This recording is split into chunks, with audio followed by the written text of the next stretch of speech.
I have to apologize at first to my wife when I show you this, because this used to hang in my office at home for years.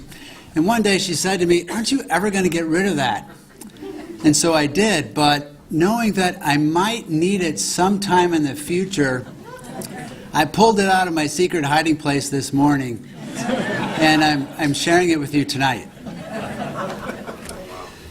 So I know that our time is getting late. I'm going to be brief, but in about 10 minutes or so, I'm going to try and tell you where ideas come from. And I want to try to make a point and show you how this is connected to this, and how you really can't have one without the other. I had a farming accident when I was 9 years old. I ended up in the hospital for 3 weeks, and I think that that was the event in my life that led me to become a physician.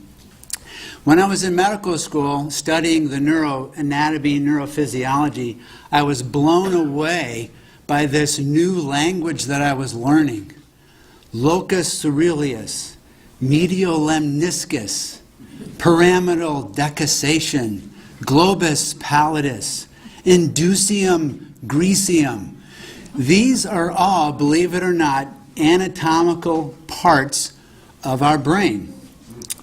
And I was just fascinated. I loved this new language. I loved how it all fit together. I loved the physiology of how it all worked. And yet it's still a huge mystery. Nobody has it all figured out. But that's how I ended up in neurosurgery.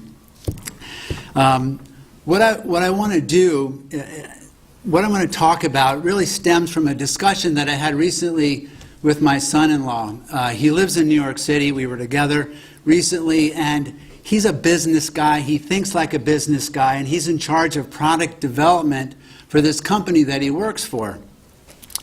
We were sitting there, and he asks me, "Dad, where do ideas come from?" And so it got me thinking about that. You know, we just take it for granted. You know, how does an idea pop into our head? How do we come up with some of the crazy things that we say or that we think or that we end up doing?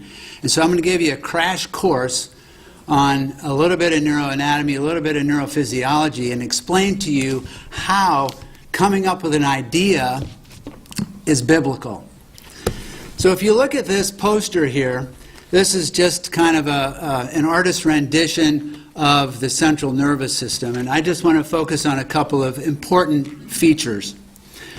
This area right here is called the brainstem, and then I want to talk about the emotional brain and the rational brain.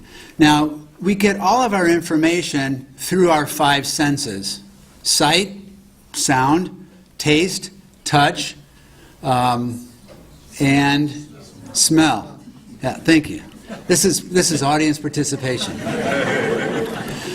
So think of how simple that is. All the information that comes into our mind, if you will, comes in through those 5 senses.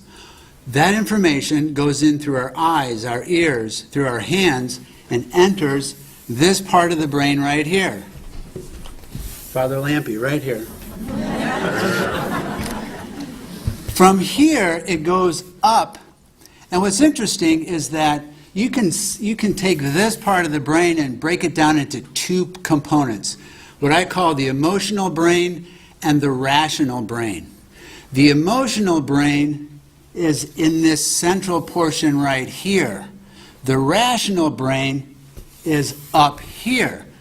Notice that in order for all of this information to get to the rational brain, it has to go through the emotional brain. And that's where we frequently get into trouble, when we might hear something we don't like, or someone does something to us.